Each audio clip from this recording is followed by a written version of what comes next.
Hello my champion student, आप सभी का स्वागत है हमारे अपने चैनल अध्ययन झोपड़ी ऑफिशियल पर। मेरा नाम है परमेश्वर। ये होगा हमारा लेक्चर नंबर 5, जिसमें हम बात करेंगे स्टूडेंट स्टीरियो आइसोमरिज्म के बारे में। ये होगा लेक्चर नंबर 5, जिसमें हम बात करने वाले हैं स्टीरियो आइसोमरिज्म। इससे पहले हमने आइसोमरिज्म को और जो 2D वाला आइसोमरिज्म है, स्ट्रक्चरल आइसोमरिज्म, जिसके पार्ट थे चेन, है ना, जो हमने पढ़ा था, चेन वाला पार्ट था। फिर पोजीशन हमने पढ़ा था, है ना। उसके बाद क्या पढ़ा था, फंक्शनल वाला पार्ट, फंक्शनल आइसोमरिज्म। उसके बाद रिंग चेन पढ़े थे हम, बहुत अच्छे से पढ़े हैं। रिंग चेन के बाद मेटामर, मेटामर्स को हमने पढ़ा है। उसके बाद टाउटोमर्स को पढ़ा है हमने। तो ये सारा हमारा कंप्लीट हो चुका है 4 लेक्चर के अंदर। और इस पे जो हमारा 4th लेक्चर है ना, लेक्चर नंबर 4, उसमें हमने प्रीवियस ईयर का क्वेश्चन भी किया है प्रैक्टिस, तो आप जाके देख सकते हैं, आप नहीं देखे हो तो। अब स्टेरियो आइसोमरिज्म में हम पढ़ेंगे, ये जो होता है आइसोमर का, वो 3D पार्ट होता है, 3 डायमेंशनल वाला। लेकिन इससे पहले जितना पढ़े थे, ये चेन, पोजीशन, फंक्शनल, ये 2D वाला पार्ट था बेटा। तो इसमें हम स्टेरियो में पढ़ेंगे 3D वाले पार्ट में। लाइन को भी अभी ही जाना था, पता नहीं कब आएगा। तो ये 3D वाला पार्ट है। ओके, तो स्टेरियो आइसोमर्स का हम टोटल टाइप देख लेते हैं। आप टाइप लिख लेना, उसके बाद जब हम पढ़ेंगे तो मैं आपको लिखवा दूंगा। देखो, इस तरीका से हो जाएगा। टाइप्स ऑफ स्टेरियो आइसोमरिज्म में बेटा सबसे पहला हो जाता है कन्फॉर्मेशनल, कन्फॉर्मेशनल आइसोमरिज्म। ओके, और दूसरा होता है कन्फिगुरेशनल आइसोमरिज्म। पहला कन्फॉर्मेशनल, दूसरा कन्फिगुरेशनल। इसके बाद जो आप इसके टाइप देखोगे, क्या हो गया यहाँ पे, इसके टाइप देखोगे आप, तो कन्फर्मेशनल आइसोमर, आइसोमर में जो हम लोग पढ़ने वाले हैं, इसमें पढ़ेंगे हम लोग न्यूमान प्रोजेक्शन के बारे में।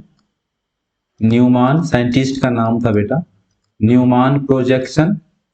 फिर पढ़ेंगे बेटा इसमें हम सोहर्स प्रोजेक्शन, ठीक है इसको। फिर इसमें हम स्टेबिलिटी देखेंगे कि कैसे स्टेबिलिटी गेन करता है, जो इक्लिप्स फॉर्म बनता है मॉलिक्यूल का, फिर स्टैचर्ड फॉर्म बनता है मॉलिक्यूल का, और एक बनता है बेटा एसक्यू फॉर्म। उसके बाद ये सब बॉन्ड एंगल के आधार पे बनेगा, बॉन्ड एंगल के आधार पे बनता है। इक्लिप्स बन जाता है, स्टैचर्ड बन जाता है, एसक्यू फॉर्म बन जाता है ना। उसके बाद एक बेटा आ जाता है एंटी स्टैचर्ड, ये कभी कभी सबसे ज्यादा स्टेबल हो जाता है। तो इसके स्टेबिलिटी को देखेंगे, इसके पोटेंशियल एनर्जी को देखेंगे, ये कॉन्फॉर्मेशनल में आ जाएगा जो हम इसमें पढ़ेंगे। उसके बाद जब ये हम कंप्लीट कर लेंगे बेटा कॉन्फॉर्मेशनल आइसोमरिज्म को, तब पढ़ेंगे हम लोग कॉन्फिगरेशनल आइसोमरिज्म। कॉन्फिगरेशनल का 2 टाइप होता है बेटा, एक ऑप्टिकल आइसोमरिज्म होता है, एक ज्योमेट्रिकल आइसोमरिज्म होता है। ऑप्टिकल में इनैंसियोमर आ जाएगा, डायस्टेरियोमर्स आ जाएगा। ओके, ज्योमेट्रिकल में बेटा सिस्ट्रांस आ जाता है, इजेड आ जाता है। और भी पार्ट है, जैसे कि बेटा डी आइसोमर हो जाएगा, एल आइसोमर हो जाएगा बेटा। उसके बाद हम करेंगे इसमें आर एस नेमिंग बेटा, ये भी हो जाता है। तो ये सारे जितने भी आईयूपीएससी के नाम होते हैं ना, जो नेम है कॉन्फिगरेशनल आइसोमरिज्म में, सारे को हम पढ़ेंगे। तो सबसे पहले हम कंप्लीट कर लेते हैं कॉन्फॉर्मेशनल आइसोमरिज्म क्या होता है। इससे भी पहले हम पढ़ेंगे बेटा कि स्टेरियो आइसोमरिज्म का डिफिनीशन क्या होगा, है ना। जो ये स्टेरियो आइसोमरिज्म है लिखा हुआ, इसमें आप देखो स्टेरियो आइसोमरिज्म, इसका परिभाषा क्या होगा। तो पहले आप स्टेरियो आइसोमरिज्म का परिभाषा लिख लो। सबसे पहले स्टेरियो का परिभाषा पढ़ेंगे, उसके बाद आते हैं कन्फॉर्मेशनल पे। आप ये सारे टाइप को ना लिख लो अच्छे से कॉपी में, ये जैसे लिखा हुआ है, ये एक ब्रांच के रूप में है ना बना हुआ बेटा, आप ऐसे ही अपने कॉपी में लिखना, अच्छा लगेगा। अभी आप बच्चे हो ना, जितना सजा के कॉपी में लिखोगे, जितने मन से लिखोगे, उतना ही आपको देखने में अच्छा लगेगा, ठीक है। तो आप इसे नोट कर लेना। चलो हम सबसे पहले पढ़ते हैं स्टेरियो आइसोमरिज्म क्या होता है। तो आप लिखना है यहाँ पे स्टेरियो आइसोमरिज्म के बारे में, हेडिंग दे दो, क्या देंगे हम, स्टेरियो आइसोमरिज्म।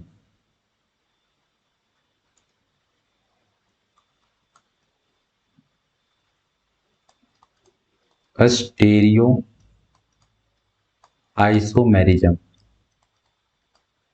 इसमें बेटा क्या होगा, मॉलिक्यूलर फार्मूला इसमें भी सेम होगा, लेकिन मॉलिक्यूल का जो अरेंजमेंट होगा ना बेटा 3D में, 3 डायमेंशनल, वो अलग अलग होगा। आपने क्या कहा? मैंने बताया कि मॉलिक्यूल का जो मॉलिक्यूलर फार्मूला होगा कंपाउंड का वो सेम होगा, लेकिन एटम का या मॉलिक्यूल का जो अरेंजमेंट होगा अराउंड द कार्बन एटम वो बेटा डिफरेंट होगा।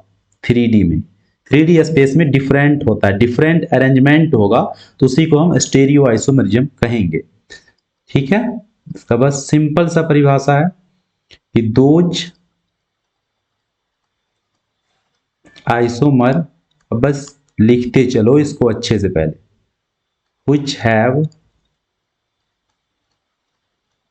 which have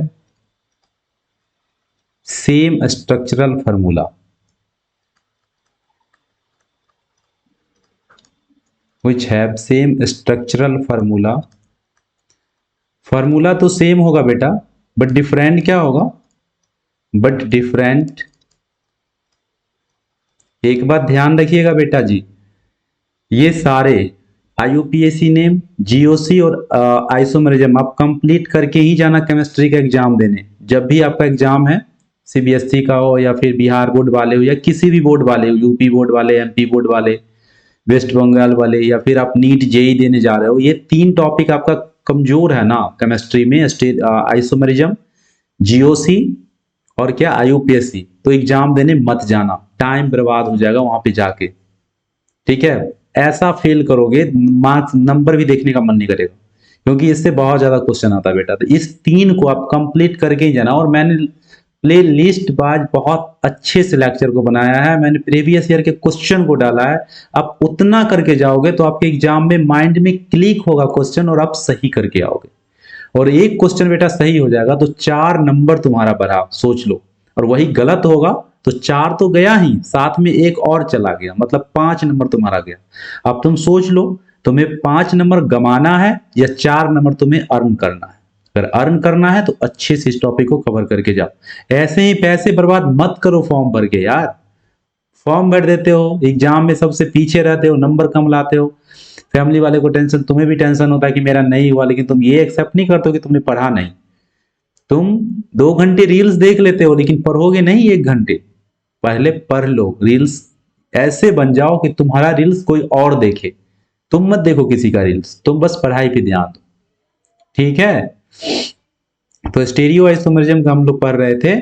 same molecular formula रहेगा बट डिफरेंट 3D ओरिएंटेशन बेटा। 3D में मतलब different 3 dimensional orientation, 3 dimensional orientation. 3 dimensional को बेटा हम लोग 3D लिखते हैं।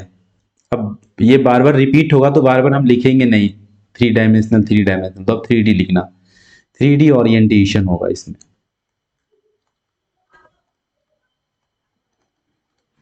Three D orientation around the space are called, मैं क्या लिख रहा हूं, नोट करते जाना अच्छे से। Are called as stereo isomers and this phenomena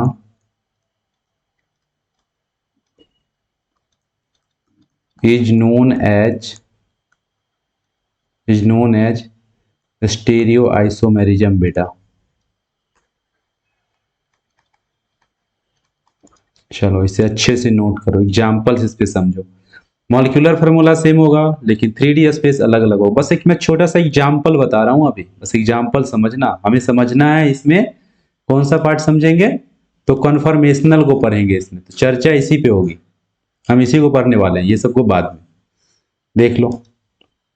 इसका मैं एक एग्जाम्पल बता रहा हूं, तुम्हें अच्छे से समझ में आ जाएगा। जैसे मैं अगर लिखूं, एक एग्जाम्पल में लिख लेता हूं 2 ब्यूटीन का बेटा। ठीक है, 2 ब्यूटीन का आप स्ट्रक्चर बनाओगे तो क्या हो जाएगा, CH3 बेटा, CH डबल बॉन्ड CH और CH3, इस तरीका से हो जाएगा। ये डबल बॉन्ड से जुड़ा हुआ कार्बन बेटा रोटेट नहीं करेगा, तो इसको तुम कांस्टेंट कर दो 1 2, कांस्टेंट कर दिए, ये डबल बॉन्ड से जुड़ा हुआ कार्बन रोटेट नहीं करता, तो टूट जाएगा ये बॉन्ड, है ना, ऐसे करके। अब यहां से बेटा एक जुड़ा हुआ है CH3 ग्रुप, है ना, यहाँ पे देख लो CH3 है जुड़ा हुआ, और एक इसी कार्बन से बेटा हाइड्रोजन जुट रखा है, हो गया। अब इस पे आ जाओ दूसरे कार्बन पे, इस पे देख लो बेटा, तो एक हाइड्रोजन है और एक बेटा देख लो CH3 है। इस तरीका का अरेंजमेंट बन सकता है। एक अरेंजमेंट ऐसा बन सकता है। इसी को बेटा आप क्या करो, किसी एक, जैसे C1 है और ये C2 है, तो C1 को कांस्टेंट रखो और C2 को आप रोटेट कर दो, C2 वाले एटम को आप रोटेट कर दो, तो रोटेट करोगे तो ये इस तरीका से बन जाएगा CH3 CH, इसको हमने कांस्टेंट रखा है। बाद वाले में देखो, इसको तुमने रोटेट कर दिया तो ये CH3 होगा, नीचे क्या आ गया, हाइड्रोजन। अब देखो दोनों में डिफरेंस नजर आ रहा है। इसमें देखिए तो यहाँ पे नीचे वाले मॉलिक्यूल में बेटा CH3 जो है वो एक ही साइड है, यहाँ भी CH3 है, यहाँ भी CH3 है, एक ही साइड हो गया CH3।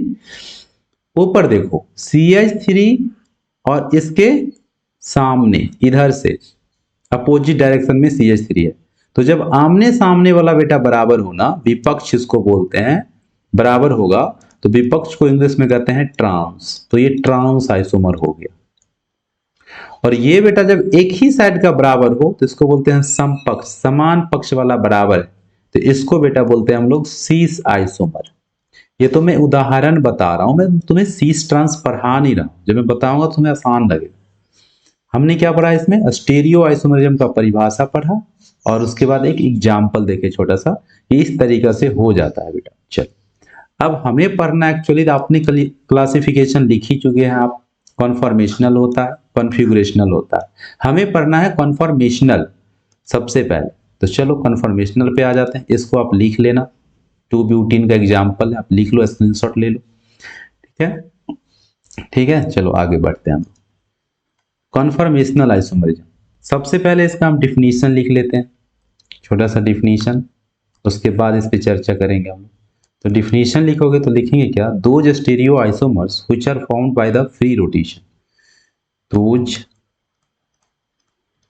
Stereo isomers,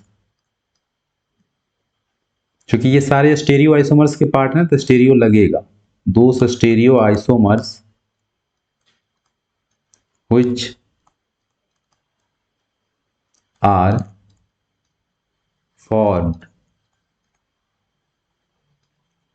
formed by the free rotation, इसमें बॉन्ड एंगल का फ्री रोटेशन होता है बेटा, free rotation around any bonds in the molecule, rotation around any bonds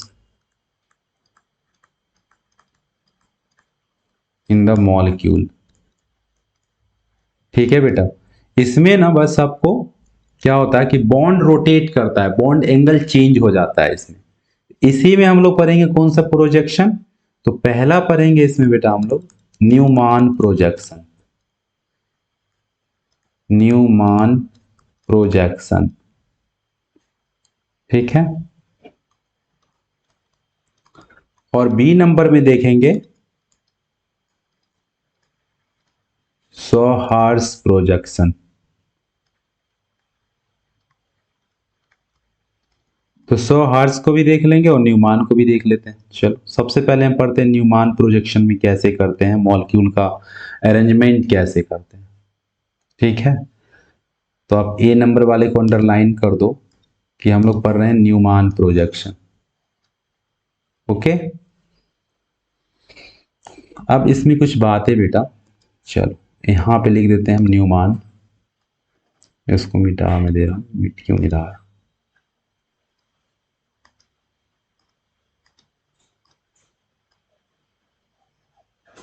ये मिटेगा नहीं, रहने दो, नहीं मिटेगा तो ठीक ही है। चलो ए नंबर में हम लोग लिखेंगे न्यूमान प्रोजेक्शन,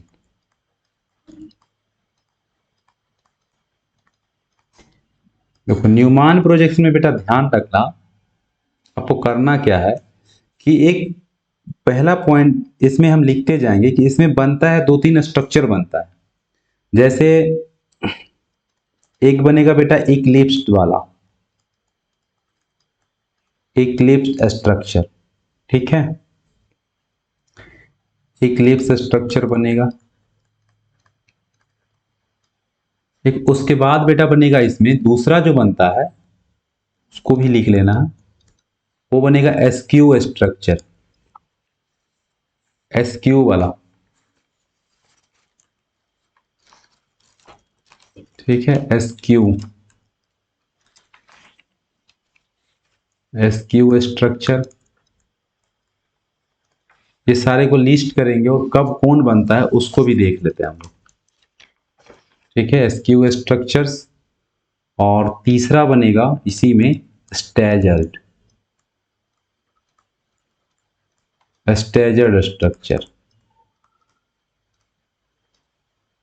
ओके। अब इक्लिप्स वाला बनेगा तब बेटा जब बॉन्ड एंगल जो होगा ना, इसमें जो बॉन्ड एंगल होगा, बॉन्ड एंगल थीटा, वो 0 डिग्री होगा तब, ठीक है, इसको थीटा पढ़ेंगे। ये कब बनेगा, तो इसमें बेटा बॉन्ड एंगल का जो वैल्यू होना चाहिए, ये एग्जाम में क्वेश्चन बनता है कि कब कौन बनेगा, तो बॉन्ड एंगल का वैल्यू इसमें बेटा 0 डिग्री से बड़ा होना चाहिए वैल्यू, और 60 डिग्री से कम होना चाहिए बेटा। और इसमें देख लेना तुम स्टेजर्ड वाले में कि जो बॉन्ड एंगल होगा बेटा वो 60 डिग्री के बराबर बनेगा। बॉन्ड एंगल थीटा कितना होगा, 60 डिग्री के बराबर होगा। अब बॉन्ड एंगल जितना बढ़ेगा ना इसका स्टेबिलिटी उतना ज्यादा बढ़ता है, क्योंकि उसमें रिपल्सन कम होगा। क्योंकि मॉलिक्यूल का जो स्टेबिलिटी होता है वो दो चीज पे निर्भर करेगा। तो हम स्टेबिलिटी की बात कर लेते हैं थोड़ा सा। ये स्टेबिलिटी कैसे डिफाइन करेंगे हम लोग इसमें, स्टेबिलिटी यहां पे लिख दो, स्टेबिलिटी ऑफ इक्लिप्स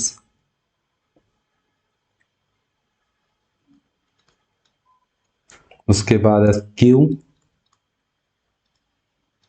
के बाद स्टेजर्ड, आगे जो भी स्ट्रक्चर बनेगा उसको भी देख लेंगे हम लोग। देखो इसमें स्टेबिलिटी का एक फार्मूला होता है, आप ध्यान रखना। ये सारे मॉलिक्यूल का जो बेटा स्टेबिलिटी होगा ना, वो स्टेबिलिटी जो होता है वो समानुपाती होता है बॉन्ड एंगल का, थीटा का, थीटा का समानुपाती होगा, ये थीटा है।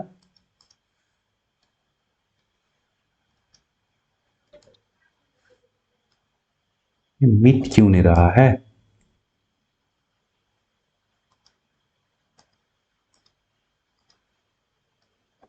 क्या हो गया इसको, देखो तो मिटता ही नहीं है ये। खैर छोड़ो, नहीं मिटता तो हमारे पास बहुत जगह।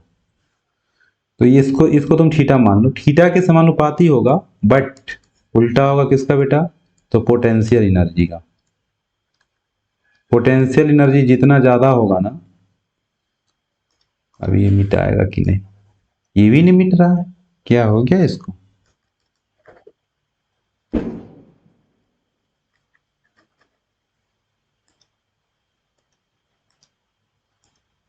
बिल्कुल नहीं मिट रहा है तो, अरे जो लिखा जा रहा मिट ही नहीं रहा। मिट मिट जाओ, मिट जाओ। अब इसको पोटेंशियल एनर्जी समझो, मैं बता देता हूँ, ये पोटेंशियल है बेटा और ये एनर्जी है ना, इसको छोड़ो, इसको मैं घस दे रहा हूँ।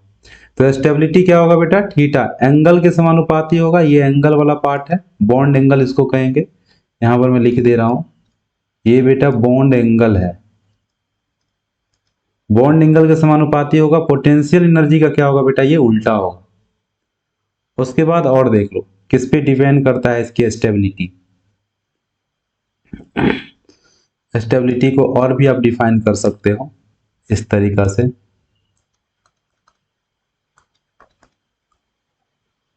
देखो स्टेबिलिटी को और डिफाइन कर सकते हो, क्योंकि स्टेबिलिटी फैक्टर बेटा ना दो बात पे निर्भर करेगा। इसका जो स्टेबिलिटी होगा, एक डिपेंड करेगा बेटा वंडरवॉल रिपल्सन पे, वंडरवॉल रिपल्सन, और दूसरा होता है बेटा टॉर्जनल रिपल्सन। टॉर्जनल रिपल्सन, ठीक है। तो इस दोनों पे ये क्या करेगा, डिपेंड करेगा। बहुत ही आसान होता है, मैं आपको टॉर्जनल रिपल्सन क्या होता है, फिर बॉन्डिंगल रिपल्सन क्या होता है। तो इसमें देखोगे रिलेटिव स्टेबिलिटी में ना, तो ए नंबर वाले में लिखना तो वंडर वॉल रिपल्सन, ये मॉलिक्यूल के साइज पे डिपेंड करेगा। वंडर वॉल रिपल्सन किस पे डिपेंड करेगा बेटा, मॉलिक्यूल के साइज पे।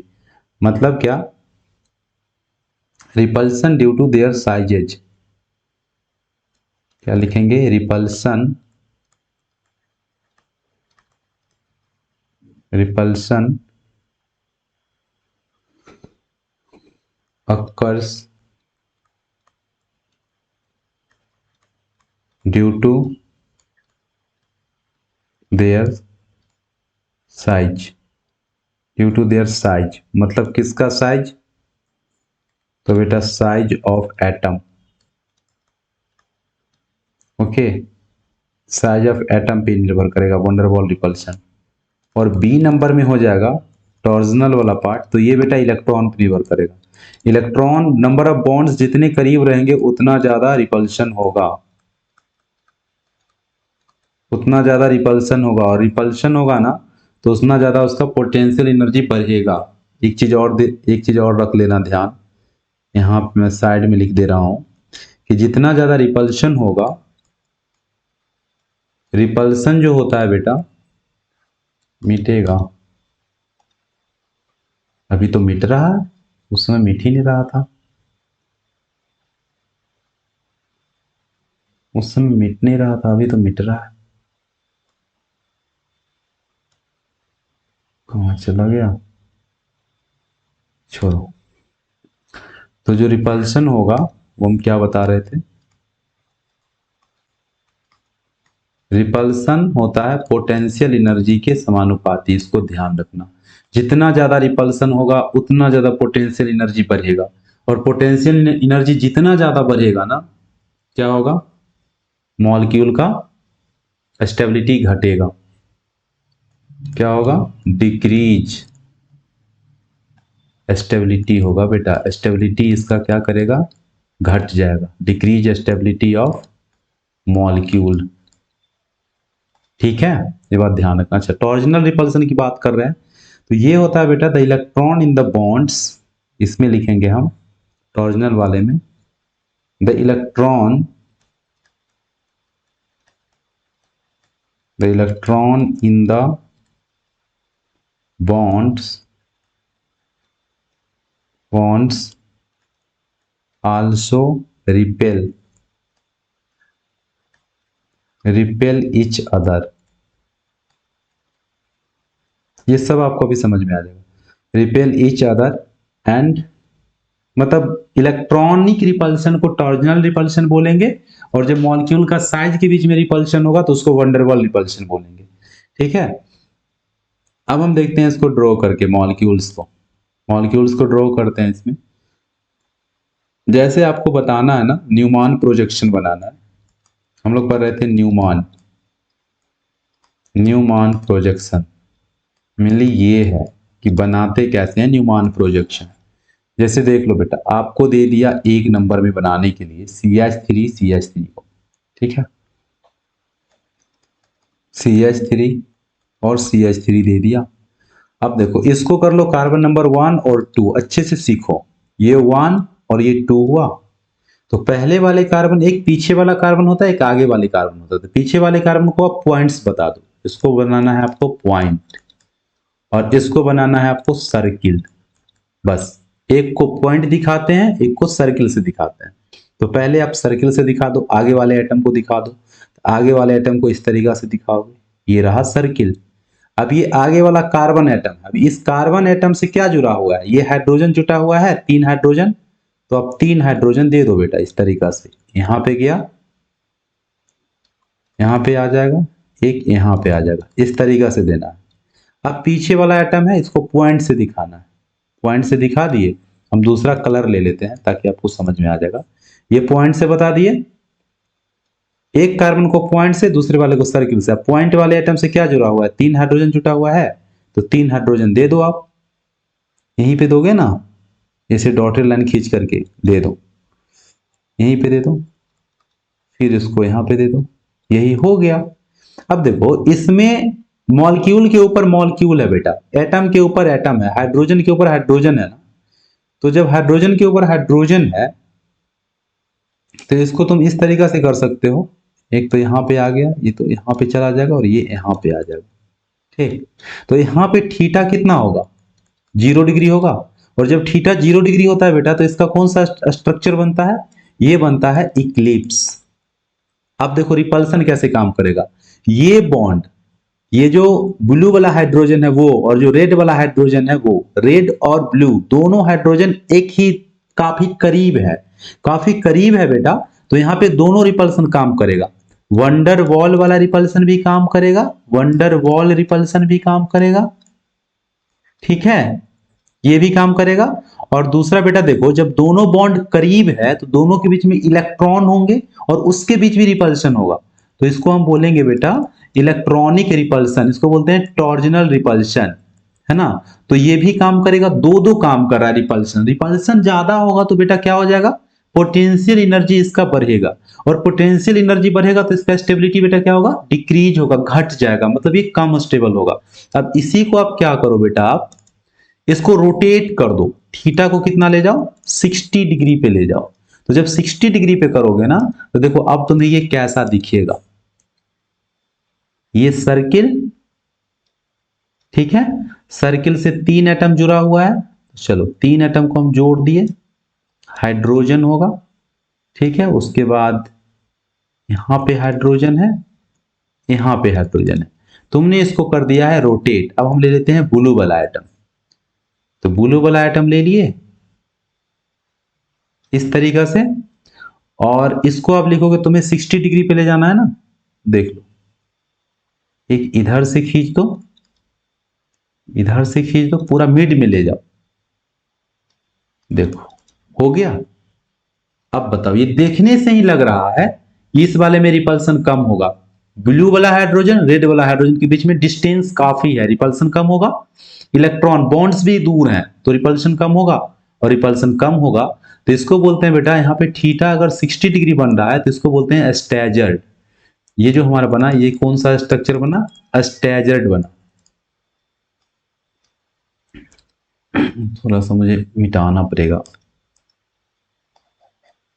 यस, ये बना हमारा स्टैजर्ड स्ट्रक्चर। और स्टेबिलिटी की बात कर लो, अब इसमें तुमसे क्या पूछेगा, स्टेबल कौन है ज्यादा। अब तुम्हें तो बनाने आ गया कि सर एक पॉइंट्स दिखाते हैं, दूसरे को सर्किल से दिखाते हैं, और एटम को हम ड्रॉ कर देते हैं। अब अगर तुमसे बेटा स्टेबिलिटी पूछेगा इसमें, तो स्टेबिलिटी अब आसानी से बता सकते हो कि इक्लिप्स स्टेजर्ड वाला जो है वो ज्यादा स्टेबल है, वो ज्यादा स्टेबल है किससे, इक्लिप्स वाले से ज्यादा स्टेबल है वो। क्यों ज्यादा स्टेबल है, क्योंकि इक्लिप्स वाले में वंडरवॉल रिपल्सन काम कर रहा है, इलेक्ट्रॉनिक रिपल्सन काम कर रहा है, जो ज्यादा काम करेगा, रिपल्सन से पोटेंशियल एनर्जी बढ़ेगा तो उसका स्टेबिलिटी घटेगा। स्टैजर्ड वाले में एटम दूर दूर हैं, उसमें रिपल्सन कम होगा, उसका स्टेबिलिटी ज्यादा होगा, ठीक है, इस तरीका से।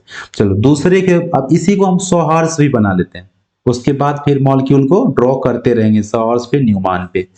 चलो इसमें देख लेते हैं, इसमें हमें बेटा करना है कौन सा, सौहार्स वाले।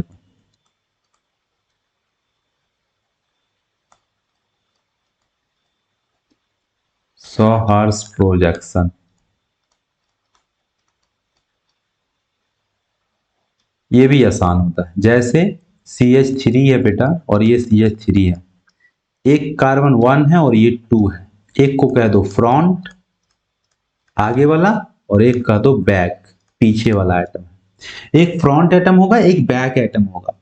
फ्रंट वाले को बस इसमें आपको एक लकीर खींचना है, ऐसे करके, ऐसे खींच दिए। अब फ्रंट वाले एटम में 3 हाइड्रोजन है, 3 हाइड्रोजन को आप दिखा दो, इस तरीका से दिखा दो आप, एक हाइड्रोजन इधर दे दो, एक हाइड्रोजन आप इधर दे दो, और एक इधर दे दो। फिर उधर वाले को बताना है, बैक वाले को बताना है आपको, तो बैक वाले को देखो, इस तरीका से दे दो, इस तरीका से दे दो, इस तरीका से दे दीजिए, हो गया। ये कितना आसान है ना।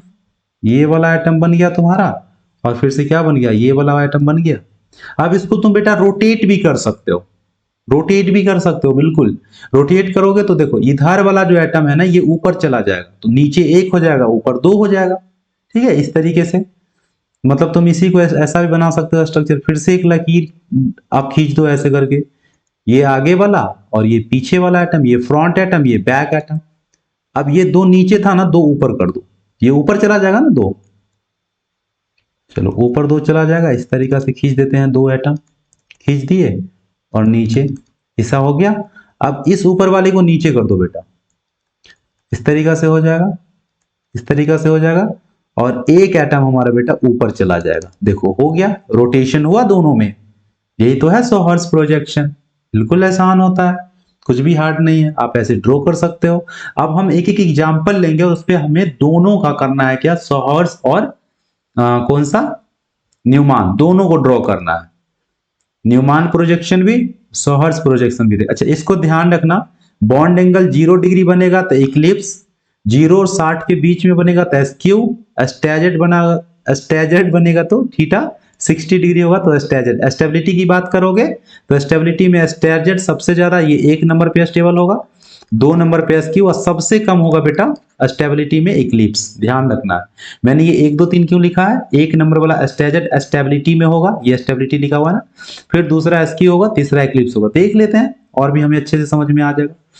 चलो जैसे एग्जाम्पल्स हमें हम ले लेते हैं, दूसरा एग्जाम्पल इसमें हमें अभी सीखना है ना, तो हम ले लेते हैं CH3 बेटा, CH2 और CH3, ये है हमारा प्रोपेन। चलो इसका हमें स्ट्रक्चर बनाना है, तो पहले आप क्या करो, किसी भी 2 कार्बन को ले लो, स्टेबल कर लो, फिक्स कर लो। जैसे हम C1 इसको मान लेते हैं, C2 इसको मान लेते हैं, कर लिए। इसको हमें बनाना है अभी न्यूमान, अभी हमें क्या बनाना है, न्यूमान स्ट्रक्चर, न्यूमान प्रोजेक्शन बनाना है। ठीक है, अभी बनाएंगे हम न्यूमान प्रोजेक्शन। तो न्यूमान प्रोजेक्शन बनाना है तो क्या करते हैं, पहले वाले को पॉइंट लेते हैं, पॉइंट लेंगे, बाद वाले को क्या करेंगे बेटा, हम सर्किल ले लेंगे। ठीक है, इस तरीका से। अब चलो ड्रॉ कर दो स्ट्रक्चर, तो इस तरीका से कर दो सर्किल।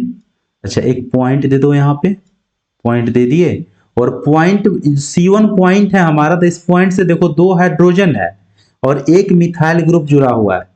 ठीक है, इस कार्बन से 2 हाइड्रोजन और एक मिथाइल ग्रुप जुड़ा हुआ है, तो यहाँ पे लिख दो आप इसको, इससे मिला करके यहाँ पे CH3 है बेटा, तो CH3 देंगे, 2 हाइड्रोजन होगा ना, तो 2 हाइड्रोजन ड्रॉ कर देंगे। एकदम आराम से सीखो आप, बिल्कुल मत धरफराना। यहाँ पे हो जाएगा हाइड्रोजन। अब इस सर्किल वाले से देखो 3 हाइड्रोजन ही है, तो हम यहाँ पे 3 हाइड्रोजन ही लिखेंगे, और 3 हाइड्रोजन को हम दूसरे कलर से लिखेंगे। तो देख लो यहाँ पे ये हाइड्रोजन होगा, ये हाइड्रोजन होगा, ये सर्किल एटम से जुड़ा हुआ है, और ये हाइड्रोजन होगा। अब इसमें थीटा कितना बन रहा है, 0 डिग्री का होगा, क्योंकि एटम के बीच में गैप नहीं है, 0 डिग्री होगा, तो ये बेटा कौन सा बन गया, इक्लिप्स बन गया। ठीक है, उसके बाद देखो इसे आप रोटेट कर दो, रोटेट करोगे किसको, सर्किल को रोटेट करोगे, पॉइंट को फिक्स रखोगे। तो चलो इसको फिर से बनाते हैं हम, तो यहां पे बना लो, फिर से बना लोगे तो यहां पे देख लो ये पॉइंट। ठीक है, उसके बाद पॉइंट के बाद बेटा ये था मिथाइल, Me ग्रुप लगा हुआ था, तो CH3 हो जाएगा। उसके बाद इसको देख लो, हाइड्रोजन हो जाएगा, ये 2 हाइड्रोजन था पॉइंट से जुड़ा हुआ। देखो ये 1 वाले को पॉइंट माने है ना, तो पॉइंट में 2 हाइड्रोजन, CH3। आप दूसरे वाले को भी पॉइंट मान सकते हो, पहले वाले को सर्किल, ये आप पे डिपेंड करता है। ठीक है, बस ध्यान रखना आगे वाला सर्किल होता है और पीछे वाला पॉइंट होता है, बस ये ध्यान रखना है तुम्हें। अब हमने क्या किया है, इसको जो रोटेट किया है ना बेटा, उसमें जो एंगल बनेगा वो 0 डिग्री से तो बड़ा बनेगा एंगल, लेकिन क्या है बेटा, वो 60 डिग्री से कम बनेगा। तो कम बनेगा तो ये थोड़ा सा यहाँ पे आ जाएगा। चलो इसको दूसरे स्ट्रक्चर से ले लेते हैं, दूसरे कलर से ले लेते हैं। तो सर्किल जो को जब मैंने घुमाया तो यहाँ पे हाइड्रोजन आ गया। ठीक है, उसके बाद बेटा थोड़ा सा घुमाया हम तो यहाँ पे हाइड्रोजन आ गया, थोड़ा सा इसको भी घुमा दिए हम, तो ये हाइड्रोजन यहाँ पे आ गया इस तरीका से। तो ये बेटा हो गया SQ। अब इसको फाइनल कितना तो एंगल को ले जाना है तुम्हें बढ़ा करके 60 डिग्री। 60 डिग्री करोगे, फिर से सर्कल खींचो, पॉइंट दो, पॉइंट के बाद देख लो ये CH3 हो जाएगा, ठीक है। उसके बाद देख लो यहाँ पे, फिर इस पॉइंट से देख लो बेटा, ये हाइड्रोजन हो जाएगा, फिर से ये वाला हाइड्रोजन हो जाएगा। अब हम एंगल बता दिए हैं, तो ये हाइड्रोजन है, यहाँ पे हाइड्रोजन है, बिल्कुल डिस्टेंस पे दे देना, यहाँ हाइड्रोजन है, बना दिए। अब देखो ये हो गया हमारा स्टैजर्ड, ऐसा खींचा जाता है स्ट्रक्चर। अब तुमसे कहेगा कि इस प्रोजेक्शन का स्टेबिलिटी बता दीजिए, तो देख लो इसमें ज्यादा रिपल्सन होगा, ब्लू एटम और CH3 काफी करीब करीब है ना इसमें, जिसमें थीटा 0 डिग्री है, तो इसमें ज्यादा रिपल्सन तो कम स्टेबल। इसमें देख लो थोड़ा सा एंगल बढ़ा है तो कम स्टेबल। इसमें देख लो स्टेबिलिटी इससे सबसे ज्यादा हो जाएगा स्टेजर, क्योंकि 6 दूर, इसमें दूर दूर एटम है। तो अगर हम बेटा स्टेबिलिटी ऑर्डर लगाएंगे ना, इसमें सबसे मेन होता है यही, स्टेबिलिटी ऑर्डर लगाएंगे तो इक्लिप्स सबसे कम, इक्लिप्स से ज्यादा हो जाएगा स्क्यू, और स्क्यू से ज्यादा हो जाएगा स्टैजर्ड। आप ध्यान रखना, ये जो पंख है ना, पंख जिसकी तरफ जाता है वो मोर बताता है, मोर मतलब वो ज्यादा है स्टेबिलिटी। लेकिन बेटा अगर आपसे एग्जाम में पूछ देगा पोटेंशियल एनर्जी का ऑर्डर क्या होगा तब, तो पोटेंशियल एनर्जी मैंने बताया है ना कि जिसमें सबसे ज्यादा रिपल्सन, उसका पोटेंशियल एनर्जी सबसे ज्यादा, मतलब आप यहाँ पे लिख लेना बेटा, पोटेंशियल एनर्जी जो होगा ना वो समानुपाती होगा किसका, रिपल्सन का। और रिपल्सन सबसे ज्यादा किस में हो रहा है, इक्लिप्स में सबसे ज्यादा रिपल्सन, चूंकि एटम पास पास है, बॉन्ड्स भी पास पास हैं, तो इसके इलेक्ट्रॉन पास पास होंगे, इलेक्ट्रॉन पे सेम चार्ज होता है, इसलिए ज्यादा रिपल्सन होगा।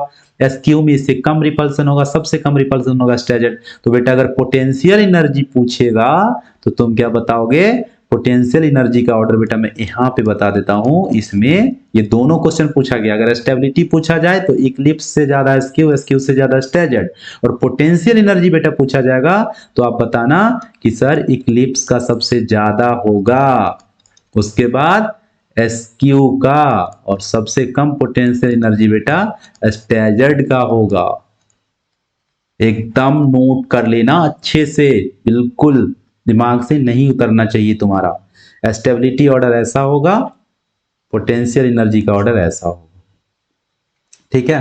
किसी को अब कोई प्रॉब्लम नहीं होनी चाहिए, ओके। चलो नेक्स्ट पॉइंट हम देख लेते हैं बेटा, इसमें एक दो क्वेश्चंस और कर लेते हैं ताकि आपका और कंसेप्ट क्लियर हो जाएगा। इसमें देख लेते हैं हम ना एक कॉन्फॉर्मेशनल एनालिसिस ऑफ एन-ब्यूटेन। नहीं, आप ना घर से कर लेना, मैं कुछ क्वेश्चंस आपको दे रहा हूं, आपको घर से करना है। SW आपको खुद से बनाना है सॉहर्स, और आपको बना लेना है बेटा CH3, CH2, CH2 और CH3 का, एन-ब्यूटेन का बना लेना है, ठीक है। आप इसका बना लेना, ठीक है, आप इसका बना लेना, ये सब का बना लेना। देखो आपको इसको कैसे बनाना है, CH2 CH3 का, तो इसमें देख लो इसको 1 मान लेना, इसको 2 मान लेना, ओके। जब इसको 2 1 मानोगे तो इस कार्बन का मैं बता ही देता हूं आपको, सही रहेगा पहले वाले का। B और C तो तुम्हें खुद से बनाना है, मैंने बताया है अभी। 1 2 को बनाना है, अगर आपको जैसे बनाना है न्यूमान प्रोजेक्शन, आप दोनों बना सकते हो। आपको अगर न्यूमान प्रोजेक्शन बताना है ना, तो देख लो न्यूमान में पहले वाले को, दूसरे वाले को सर्किल लेते हैं, तो सर्किल ले लो इस तरीका से, फिर पॉइंट दिखा दो। अब पहले वाले को मान लो तुमने पॉइंट मान लिया है, दूसरे वाले को तुमने क्या माना है, सर्किल मान लिया। किसी भी दो को मान सकते हैं बेटा, 1 2 यहां से भी CH3 CH2 को भी मान सकते हो, C1 C2 को भी मान सकते हो, मैंने CH2 CH2 को माना। आप और भी बना लेना, आपको खुद से बनाना होगा तो आप इसको 1 मान लेना, इसको 2 मान लेना, ठीक है। मैं अभी ये बता देता हूं बीच वाले को मान करके। तो देखो इस कार्बन से, पॉइंट से 2 हाइड्रोजन बेटा होगा और एक CH3 है, तो यहाँ पे दे दो, इस पॉइंट से मिला दो, एक CH3 होगा। यहाँ देखो ये CH3 है ना जुटा हुआ इस कार्बन से, और 2 बेटा क्या है, हाइड्रोजन जुटा हुआ है, तो 2 हाइड्रोजन हो गया। उसके बाद दूसरे वाले कार्बन से देखो 2 हाइड्रोजन एक CH3 है, यहाँ देखो ये CH3 होगा, दूसरे कलर से मैं खींच देता हूँ, और फिर यहाँ पे ये हाइड्रोजन होगा, ये वाला क्या हो जाएगा बेटा, हाइड्रोजन। इस तरीका से फिर आप इसको रोटेट कर दोगे तो इस तरीका से बन जाएगा CH3 हाइड्रोजन, और बेटा हाइड्रोजन इसको रोटेट कर दो तो ये CH3 और यहाँ पे हाइड्रोजन, और यहाँ पे बेटा क्या हो जाएगा हाइड्रोजन, इस तरीका से होगा। फिर से रोटेट कर दो तो CH3 इसके पास आ जाएगा। उसके बाद ये ढेर सारा स्ट्रक्चर बनेगा, तो इसमें एंटी एस्टेजेड बन जाता है, गॉच फॉर्म बन जाता है, पार्शियल इक्लिप्स, फुल इक्लिप्स, ढेर सारा। तो आप बस इसे और भी ड्रॉ करके रखना अपने कॉपी कलम से, ठीक। तो इस लेक्चर में हम इतना ही बात करेंगे। आप कन्फॉर्मेशनल के बाद जो हमारा होगा बेटा, इसमें न्यूमान सोहर्स हमने देख लिया है, इस पे और नेक्स्ट वीडियोज में इसके स्टेबिलिटी को देखेंगे, ठीक है, चर्चा करेंगे, और फिर हम लोग पढ़ेंगे बेटा कॉन्फ़िगरेशनल के बारे में। ओके, तो आज के लेक्चर में इतना है। आप रिवीजन पे ध्यान दीजिए, अच्छे से नोट कीजिए। So thank you. जय हिंद माय चैंपियन स्टूडेंट।